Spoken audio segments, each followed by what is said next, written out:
Hi, welcome to another exciting episode of the Andre The Beast Crayton Show. Hey, hey, Today it's hey. all about luck. It's all about luck. It's all about lucky and not lucky charms. We're talking lucky divine. Imagine that powerful name, Lucky Divine. Damn, that sounds like an artist. It sounds like perfection. It sounds like entertainment. Well, today we're going to understand how that name came about, but we're also going to know about heritage. And we're also going to know exactly what an artist is according to Lucky. Without further ado, I'd like to welcome to the Andre the Beast Crayton Show, the one, the only, Mr. Lucky Divine. What's up, big guy? And thank you so much for having me. I'm very honored to be on your platform, first of all. How are you? I'm doing great, man. Such great manners, such great presence. I mean, I could feel all that energy just oozing through the webcam right now. Hey, we in this thing. Let's get it. Okay, so let's start like this. Who is Lucky Divine? Well, to keep it short, Lucky is an extension of myself as well as my metaphysical blueprint. I feel like that's what I'll leave once I'm gone, or at least a part of my story. And it's really just a shield, but also my inner self. It's playful, it's free, it's open-minded, and it's ever evolving and changing, just like most of us, I think. Yeah. That sounds almost like I'm gonna just call it what it is. It almost sounds like you are becoming almost Christ minded, like you're using phrases that you normally don't hear from people as an introduction to themselves, like your your blueprint, this, that, and the other. How did you come up with this philosophy? Honestly, I feel like it was God's plan. Shout out to Drake. But God's plan coupled with my upbringing culturally, my mom is from the Caribbean and black parents don't play religion. I feel like spirituality was something that was introduced to me at a very young and tender age. And I found my own little niche pocket within that understanding of what spirituality meant to me. I guess. And as I've continued to evolve and grow as a young person, becoming my own person, Mm-hmm. I just grounded and understood and uncovered more in that those type of self-explorative principles are what has led me to the philosophies or the blueprint talk. It's kind of just been my love for God within me, that connection. I've just really been excavating that my whole life, genuinely. How did you stay on track? You said you started under your inner circle. They didn't speak on religion. They spoke on spirituality. Your journey therefore started to move her. Did you ever, but you got multi heritage, so you're in the United States. Were you influenced with Western beliefs, and how did you separate the Western beliefs versus your spirituality universal beliefs that you still hold strongly to today? Was there ever conflict? Definitely. And to add a little bit of preface to what I said earlier, if I misspoke, I had both. I had both the religion and the spirituality. My mom is an Aquarius. She's very open-minded, Your but she mom is a also what? mom's an Aquarius. I'm an Aquarius. Great No, thinkers, dog. mom is the most profound spirit I've ever come across, even though we sometimes bump heads and have differing opinions or approaches. I really do respect her ideology and just who she is because she has really manicured and created this space for me to become myself within what I find is still a very structured rubric. Like she gave me the guardrails, so I would say my prayers and stuff before eating meals, before I go to sleep, like now I wake and see the light. God has kept me through the night. Things like that as a child that I found spiritual comfort in, but didn't understand. Those seeds have bore fruit, or like really started to bloom in me and just have continued to, and I know they will continue to continuously bloom new things within me. But to answer your first question more directly, I do find conflict between, Western spirituality and my own sense of self that I think is independent of my mom, my family, my nationality, my skin color, anything like that. I find just I've had to really unpeel a lot of indoctrination and what's the word? Conditioning. Conditioning. It's Give me an been example of peeling back the layers. Well, I think that Christ consciousness exists with all of us. I feel like we are all one body. I feel like God is the mass ocean consciousness of water, and we are all just droplets of Himself in individual bodies that represent that. So I'm not here to say that I'm the first person to ever crack that code or conclude that deduction.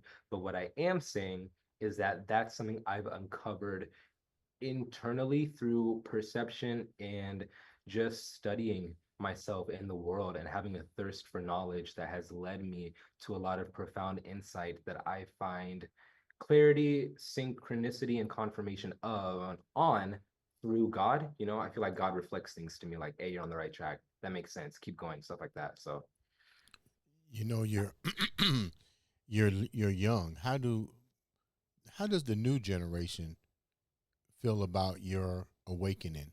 You know, definitely you got that beast mindset with continuing and doing what you got to do, but not letting anybody detour or derail you with your spiritual journey.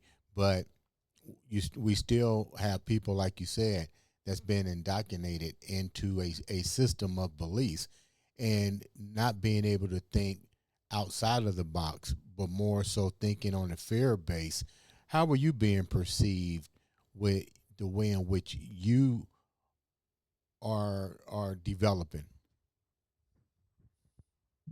I think it really just comes from my sense of self, which really comes from God. I feel like I know God is real because of all the different tests, hills, triumphs, and tribulations I've endured in my life. It's really allowed me to have to almost like a come to Jesus, come to Jordan, come to Lucky sense of self moment of like, whoa, okay, God is real. I know this because of X, Y, and Z.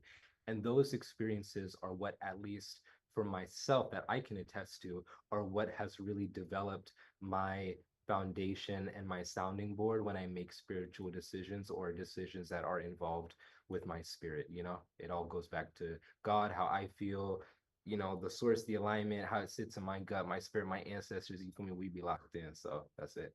Lucky, get real. What kind of serious stuff have you gone through? You're young. What kind of stuff have you gone through? Please share with the viewers. Oh my gosh. Well, I mean, I gotta save some for the book, save some for the film. You feel me? We gotta keep some stuff low key. Nah, but I mean, I've been privileged to go to France and do, you know, eh, man, I don't even know where to start because it's not all about the glitz and glams. I've seen the ugliest parts of life, and I've been blessed to see the most ethereal, ritzy, exclusive experiences that can be overwhelming to even try to delve into. So, on top of having a taste and being privy to God expanding my heart and allowing me to get really close to a lot of my dreams or like touch the hems of experiences that I've prayed for, wished, and in the process of manifesting, and things that I have manifested. Excuse me, I'm getting a little touched up, I guess, if you can't tell. Uh, Hey, you go know, right ahead. I'm enjoying it. Yeah. um, yeah, the peaks have made me appreciate the valleys, and the valleys have made me appreciate the peaks. And whether it's been, seeing the ugly in people, the ugly in the world, the ugly in myself, the ugly in whatever it is, it's all made me a more well-rounded person. And that well-roundedness, I think, is what is preparing me for my future, for the things I asked for the little sneak peeks that blew my mind, or for the things that made me say this isn't right. I've I feel like it's all just been a training day. Shout out to Denzel, my Capricorn brethren. But it's all just been like training preparation day for what's on the rise. What have you asked for? The world. I mean, I feel like I was just tweeting the other day how I remember as a child I used to have foresight or like astral project to the pyramids of Giza. Like when I used to be a kid, I would just daydream about Egypt and it just felt very natural. It felt like, ugh, like I saw pictures, it felt like I need to go there, or like it just felt very, I had an affinity for Egypt as a at a very young age.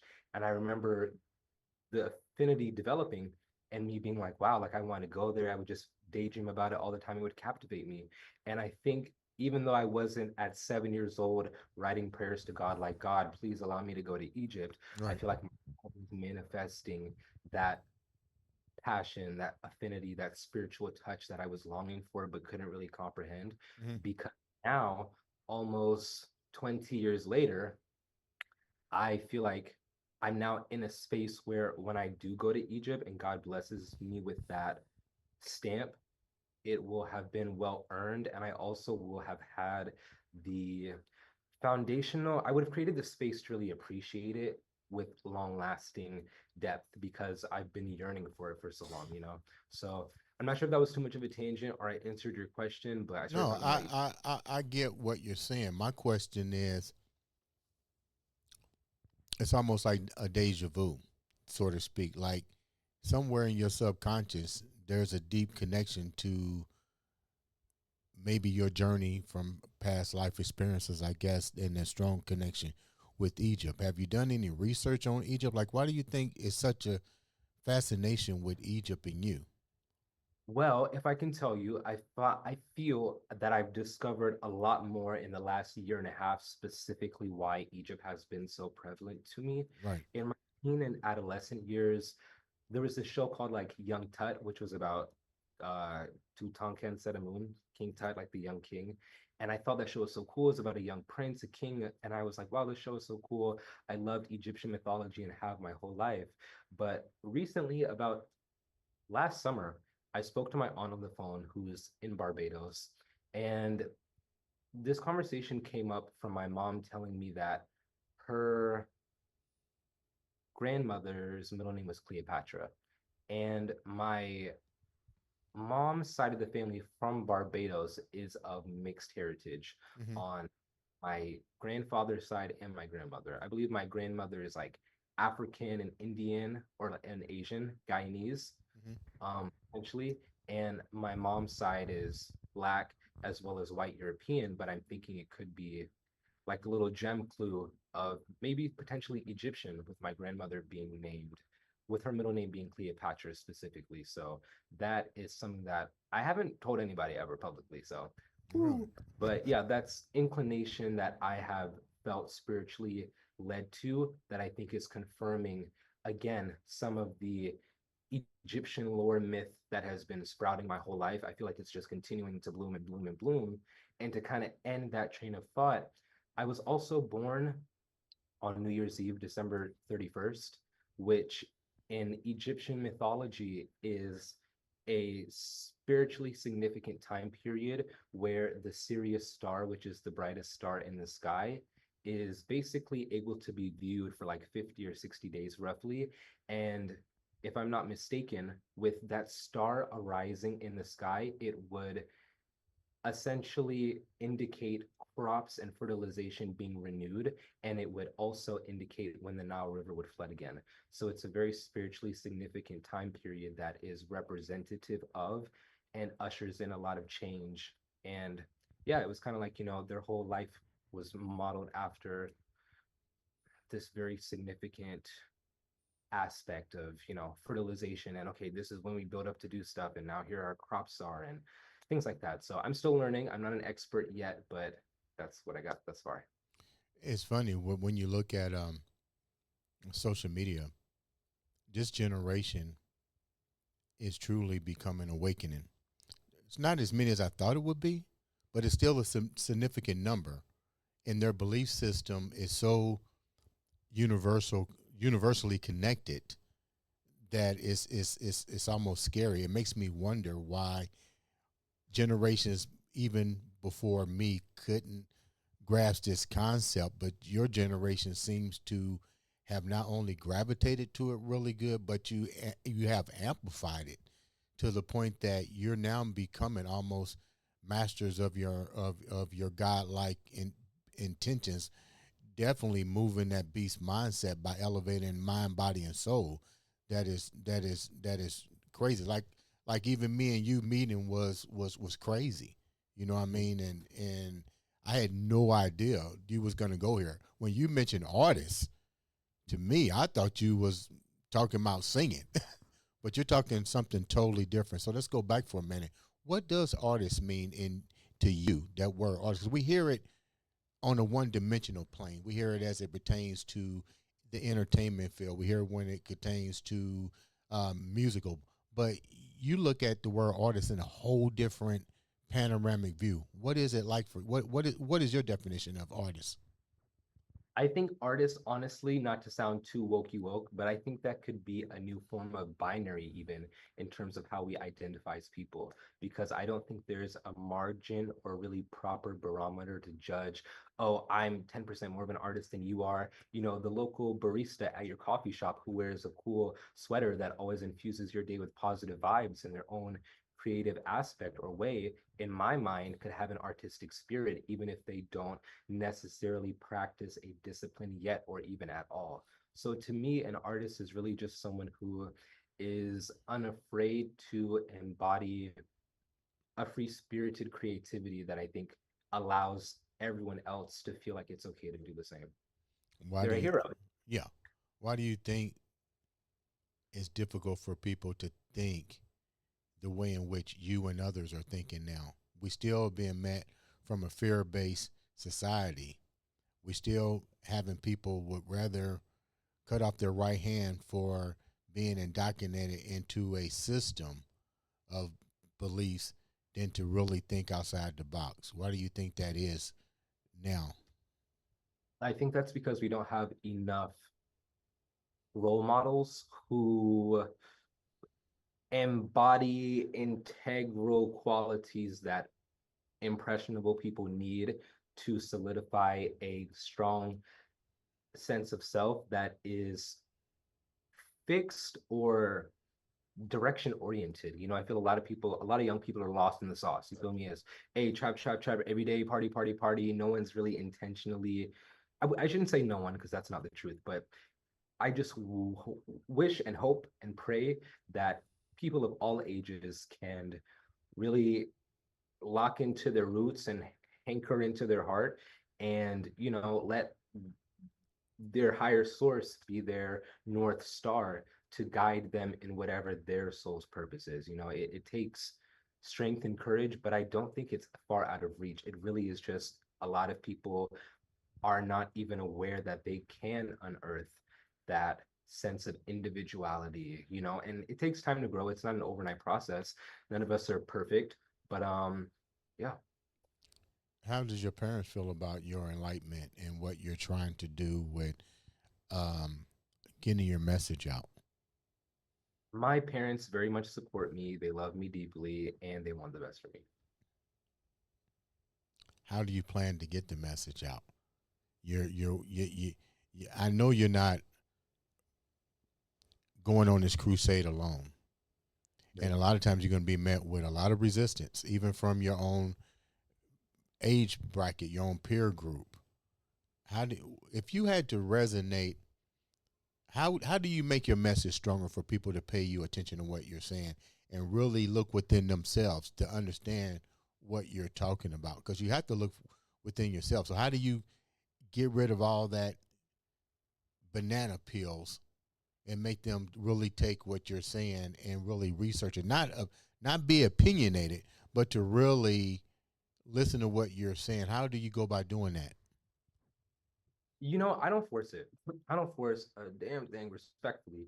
I feel like the people who are aligned with what I have to say will be around in the circumference to hear it when it's time. And not that I don't go out of my way to, you know, post things that I think are important or to share my message, but I think I've reached a place in my enlightenment to not care or search or be places that I don't need to be. I very much believe in divine alignment and divine timing, and I don't waste my breath in spaces I'm not supposed to be in. I feel like God will ordain me and position me in certain places to do what He has called me to do very effortlessly, honestly.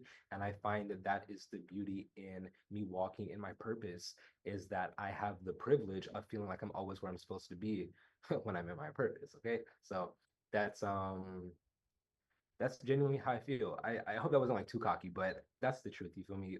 You said, how do I, make the message stick? How do I make it hit? I find that it hits when it's supposed to, and all I really have to do is listen to God and show up, and He does the rest. That's, you feel me? So I'm just really much, very much in my alignment era. What has been like? Has there really been any difficult moments for you trying to ascend? Whew, buddy, are you kidding me? It's been a freaking bear crawl to the top. You feel me? From the time I was born. I mean, it's I guess I make it look easy. Let me stop. Let me stop. But Yeah, you are making it look easy. Um, no, that's God, honestly. So let's just, you feel me? Shout out to the Most High, because He blesses and anoints my spirit with this jovial energy that, I'm grateful to embody. And the optimism, it really dissipates any fear or obstacles, because I truly do believe in a higher power, in God, and I'm happy. I am in love with myself. I love my life. I'm very happy. I'm very peaceful. So like I really don't have too much to weigh me down or make me like anything other than grateful and happy and as bright as I can be, because it's I want to make the world a better place. Each one teach one, start with the man in the mirror, that whole thing. But yeah, I feel like I'm rambling. I'm sorry. how do you how do you teach an individual to think outside of the box? You have to first, I think, introduce them to God if they don't know God, and then show them how to relinquish more of themselves to God for God to relinquish more of themselves into that vessel. I think it's a very symbiotic, flowy relationship. So I'd be like, hey, maybe you need to, in order to expand, we got to try some new things. So Mhm. maybe, have you tried meditating? Spent have you done a vibrational meditation for 2 hours, a sound bath? Maybe try to, let some energy go, your chi. I'm very much into like energy and vibration. So I do believe that things are spiritually, I'm very much into the metaphysical. Mhm. I think that, It's funny, and I'm gonna ask you the same question. I know you know who Billy Carson is. If you're on this journey, you've seen what happened to him, where he was trying to resonate with people, the the mystic arts and the way people thought and the Christ mind and so forth. And it was just a matter of time, which I saw it was going to happen. I always said it's just a matter of time.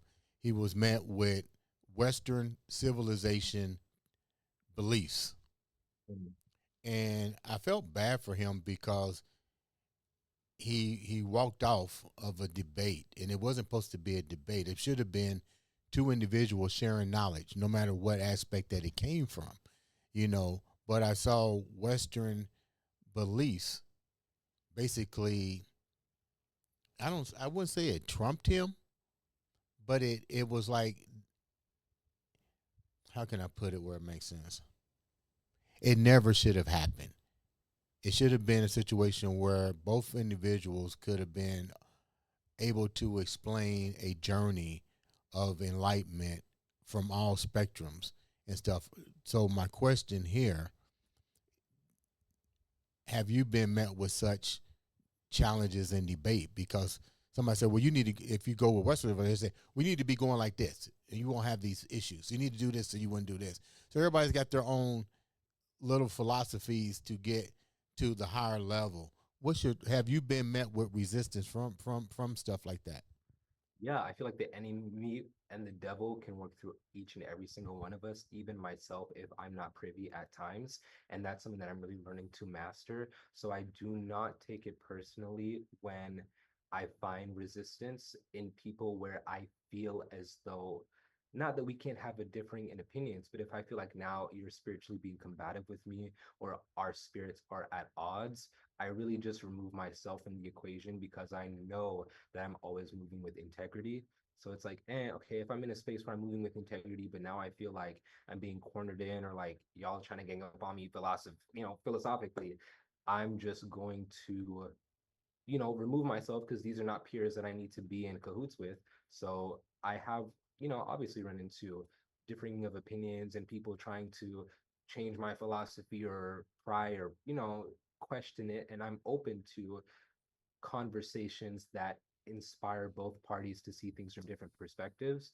But when it comes to me being kind of stone wall met with differing opinions, if there's no room for growth on both sides, then that's not a space that I need to dwell or reside in. So that's my philosophy with that. What are some of the things that they say to you to try to prove their point over yours that you hear all the time? I mean, I don't really hear things all the time, man. I be in my own little world. Like, you are not gonna catch me anywhere. I'm very much off the scene. I don't really have conflicts with people. You feel me? So Mm-hmm. not I'm a very much out the way guy, super. So I don't even really run into those type of people, those type of experiences that I can even think of oh, I always hear this because I'm always doing me. You don't put yourself in that vibrational frequency, so to speak. Hell to the no. So my next question is, what is what's your end game here? I know you're trying to teach, you're trying to enlighten yourself. You're definitely trying to find a deeper connection with you in Egypt, which I'm still fascinated by. I don't think you're giving me the whole bowl of cereal. I think you're giving me just a little bit. There's more about Egypt that you're not telling me, but I'm gonna find out before we get done. So what's the end game here for you? The end game is to be in alignment, step with purpose, and leave a legacy. I really want to have, I want to ensure that whatever I do here in my days on this earth will benefit people for the rest of time. And I know that can sound like a tall order, but I believe in myself and know that God has already exceeded my expectations. So I know that what I'm asking for isn't too far out of his realm of capability. What do you mean when you say he's already exceeded? I mean, my man has gotten me to 9 different countries, the Great Wall of China, the Paris, the Eiffel Tower. You feel me? I've been parlaying with some of the top 1 percenters just to kind of get a taste for the room of like, okay, this is where you're supposed to be. Not like them, but you kind of get a little bit of an understanding of how the cogwheels work for this industry, this space, what it's going to be like. I just literally have to write a book that I'm slacking on. Like, all right, time is ticking. I need to start it today. But yeah, we could talk for hours. We could talk for hours. Really, I've really seen everything the world has to offer and so much. There's so much more for me to see. But I just know that God is very real. This world is very grandiose and marvelous and huge. And there's so much that I think is wrong with it in terms of how a lot of people don't have access to the beauty of the world, such as fresh, clean water, clean air, peace, quiet, clean food. You feel me? Like it's just so many things that I think when you have been privileged and blessed enough to see these little pocket moments of sunshine, Yeah. it really makes a person, at least like me, want to fight more for, everyone on earth to be able to have access to a higher vibration, simply. Yeah. Doesn't it make you pissed that we got people with $53 billion and $100 billion, and we still got homeless people on the street? Yeah, We got people that can't even that wonder where the next meal coming from. But you're comfortable with $53 billion, a quarter of $1 billion, even $1 million fucking dollars, and you can sleep at night. You're not worrying about the, people. the other people that don't have shit. Can you imagine if you gave everybody a fucking dollar, the difference it'd make? It's the evilness for me, man. It's the evilness for me. But, I do believe that all of that can and will be combated with vibrations. I feel like we are more interconnected than we know, spiritually, metaphysically, telepathically, psychically, all the things. And I really believe that it just takes one person to change the world. And if I'm blessed enough to be that one guy, then God bless my soul. But that's my mission, my, passion. I'm like, man, we got to change this. That's not right. So It's that's funny, Divine, that you said that because we just had a guest on the show that's about your age, and he invented. Um, it's almost like a think cap. He's like 25 years old. His name is Ethan Rice. He's taken the social media by storm. He was just on the show, and he developed something that you can go into your own dreams while you're awaken, almost like manifesting, but going into a deeper realm. And he shared the same kind of concept that you did, that we're all connected, vibrational to some degree. We're just not on the same frequency. We don't know how to tune in on the right channels to get there. Um, I see your point. I see what you're trying to do. You visited so many places that you mentioned. Which which places really stood out to you and why? This is going to sound controversial, but I believe in past lives. And I believe that there's a thing called dharma and karma. So I believe that depending on where your karmic and or dharmic currency sits would determine your likelihood to have to maybe come back to earth to learn a little more, whether it's a willing decision, like, I really want to come back and help earth again. I think I've got the idea of how we can make this work. I think something like that is possible, as well as I believe things like, I missed a lesson here, missed a lesson there. I think Earth is a school, and I could come back to learn even more from these beautiful spirits on this planet who cohabitate this space with me. And that's the beauty of life. And again, everything has duality. So I preface the reincarnation point I'm about to make with that.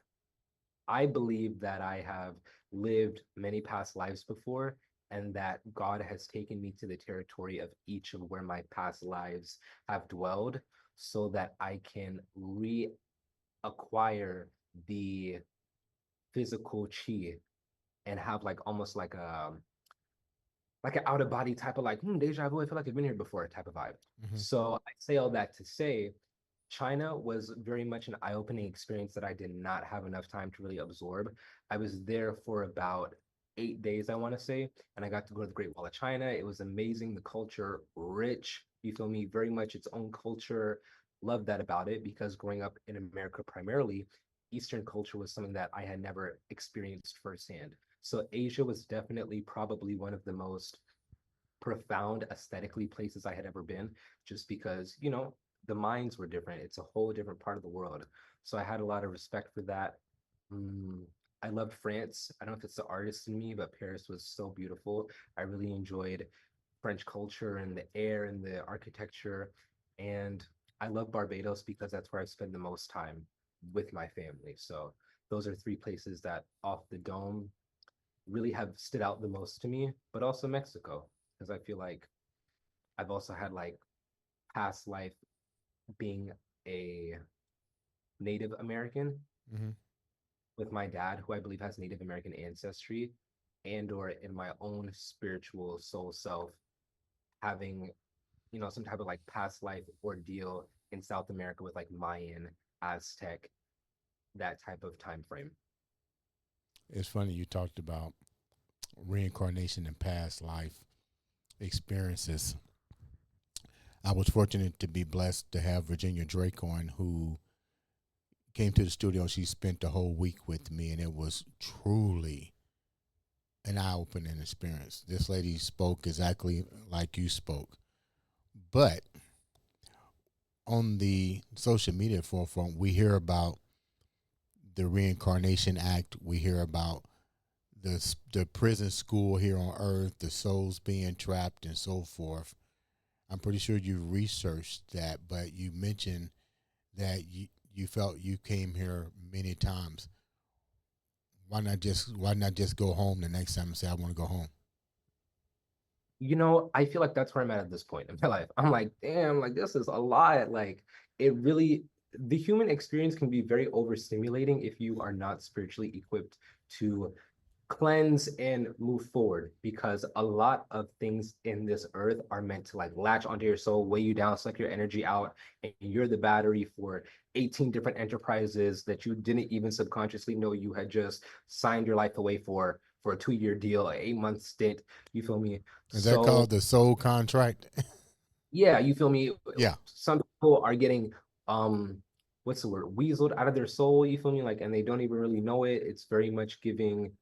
There's a lot going on this planet that I think a lot of people are not privy to, especially spiritually, behind the veil. You feel me?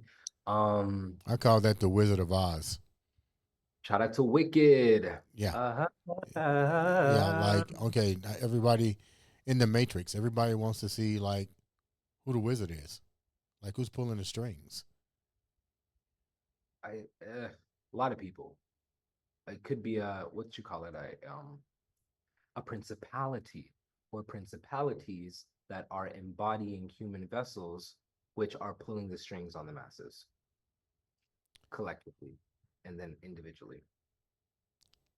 This is crazy. You learned all this at how old? Well, if I can flip your cap one more time, Flip it.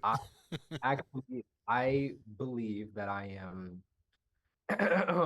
never said this before live, but clairvoyant, and I have a lot of spiritual gifts. So on top of me having past life knowledge, I genuinely believe that I'm God's most ordained angel, like an earth angel, Hmm. like how it's like earth angels. I believe that I'm God's most roaring earth angel, and that's what he's positioning me to be.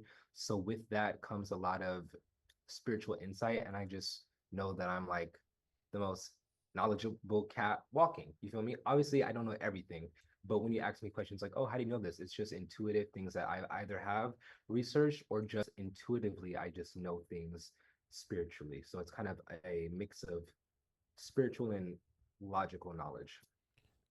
How many deja vu encounters have you had that you can remember? Bruh. That I can remember, Or let I me could rephrase it. The ones that have really resonated with your divine purpose and your spiritual universal growth. the first one and only one that I think I should mention and is worth mentioning would be I remember when my mom and I we had a house somewhere here in Indianapolis, like in on the west side. And I could have been about 6 at that time. It was a little after New Year's Eve. The High School Musical 2 movie had just come out. We moved into this house. My birthday happened New Year's Eve, so this could have been maybe a little bit after I turned 7 years old. 7 is my life path number. It's also my favorite number. And I find that 7 has a lot of spiritual significance and resonance for me specifically.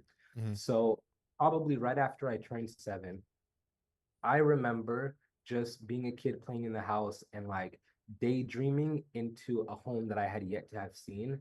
And I remember like telling my mom about it loosely.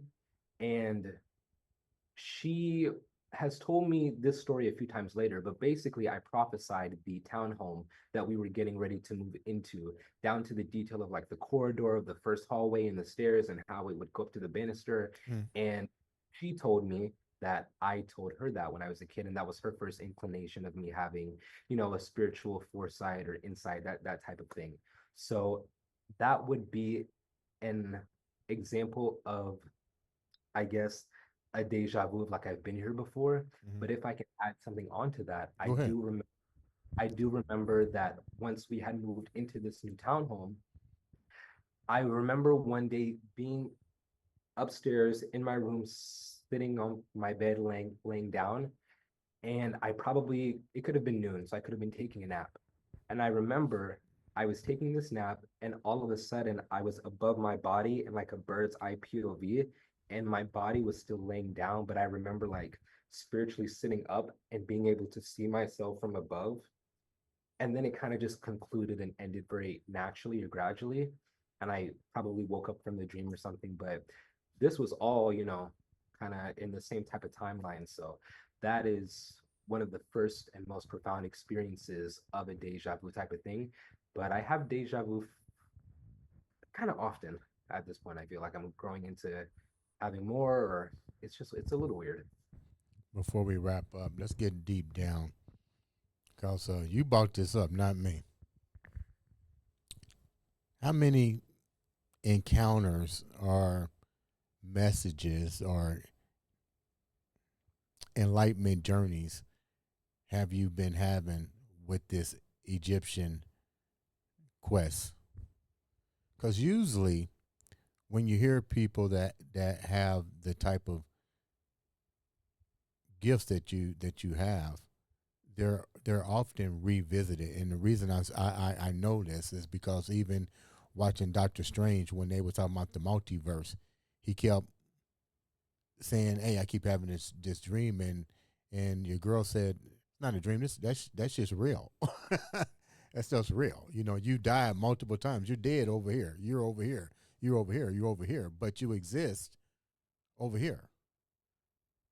So, with that said, what do you really analyze deeply your connection to Egypt because you keep really talking about it? What do you think your livelihood was in Egypt?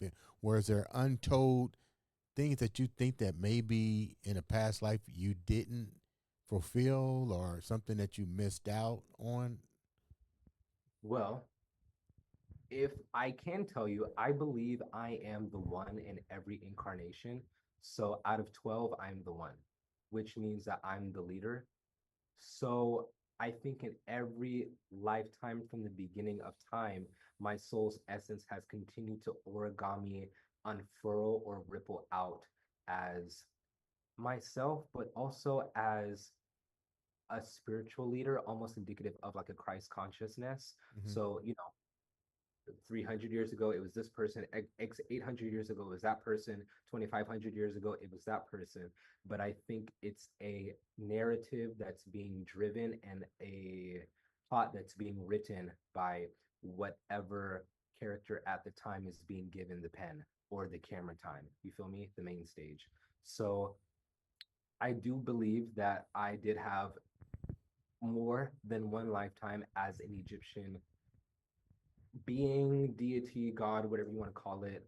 I find myself always being drawn back to that part of the world. My birth name is Jordan, Mm. after the River Jordan, which is right up there in that little Northeast African, Middle Eastern Peninsula area territory. And yeah, man, I don't know where to start. I feel myself rambling with all the It's information. funny because you're almost talking like I get what you're saying. A lot of people, a few people may not understand. I get what you're saying when you talk about it's almost like time portals. You know, you get a little bit of knowledge here. Okay, well, I can't do no more here. Let me quote unquote let me die. Boom, let's go to the next level. Okay, learned a little bit here. Okay, I'm Peter over here. But let's go to the next time portal. You know, so you're leaving a ripple effect in every one of these dimensions that you're going through, and with each dimension, hopefully, you're learning a little bit more of the mystics of ascending to a higher consciousness of Christ minded state. I guess I'm saying it correctly to some degree. You are, we're in the same ballpark. I was gonna say if you've seen the Eternals or are into Marvel with like Loki and like the timelines, I Oh feel my like God, don't go there. well, no, I'm not gonna get too far because that we will be here a little extra long. Yeah, But what I was gonna say is that I feel like God, the Most High, the ultimate omni source, is you know using us. I feel like there are 12 archetypes of right, spiritually, right. and each of us body, if not one, maybe multiple, but I find that we're all being used almost like as a rake to cosmically keep the cosmos in order. So when you were talking about time portals and that made me think of timelines, I'm like, yeah, I'm just here to do my one little big one that is going to have the ripple effect to Yeah. make sure in 4 years that the timeline is going the correct way. So that's my philosophy. It is so funny. Before we end, I just got to get your opinion on this because you're young. I watched Loki. It was so funny. My nephew had watched it first, right? And I'm not a Loki fan. I wasn't a Loki fan at all. I got to be real. I wasn't. He was just too much of a misfit god. You know what I mean? Always in doing some change. I don't roll like that. But the universe is funny in its own magnificent way. I watched the series and I was blown away for the symbolism that was decoded throughout that movie. And at the end, it really tripped me out, which you've already seen the whole series. I was Well, like, I've seen season 1. I haven't seen season 2 yet. I'm oh, late well, to I'm not that. even going to tell you then. You need to watch it. It was clearly, let me tell you like this is what I tell people: darkness cannot hide light. That was an eye opener. And I still can't believe that people can't understand that Hollywood tells you everything that's going on. Everything. We even having the lady who wrote The Matrix. A lot of people don't know she was black. The lady that wrote The Terminator was black, but she wrote it years ago while she was in college with OJ. And now that's coming to light years later. And I was like, how did you have the foresight to write that? She goes deeper, but you have to watch that particular episode when she comes on the show. But it's funny that now we're now living in the age of Aquarius and Pisces, to where if you ask to be here, according to your soul contract, you ask to be here during this beautiful awakening of enlightenment. And a lot of people don't understand. But I tell people, everybody ain't ready. You know, I know what you're saying, but it's may be difficult for people to resonate. What's your take on that? Mm, Nothing before its time. I do believe in divine timing as well. Mm-hmm. So when things are met with resistance, regardless of the degree, I find myself really just, you know, looking for the deeper message of, okay, maybe I shouldn't be sharing this information, or it's not resonating, so let me keep it to myself. You feel me? Nothing before its time. You can't rush people's process. I don't want to be rushed, so I'm not about to rush anybody else. So Mm-hmm. that's my take on that. You know what? We're gonna have you come back in, and we're gonna talk some more after you watch Loki. We're gonna have you come back after you watch the whole complete series, because I know you got a lot more to share, and we don't want to overkill, because you don't sit down and give a baby a whole bunch of baby food and expect them to digest. But I know you got a lot more inside information. We'd love to have you come back and talk a little bit more about your journey and the explanation of artists from your standpoint. With that said, how can the viewers follow you and know more about you? Well, anyone watching at home, hey, what's up? You guys can follow me at Lucky Divine. That's LuckyDavine, just like Da Vinci. All platforms. You know what? Thank you so much, Lucky, for coming on the show. Definitely going to have you back.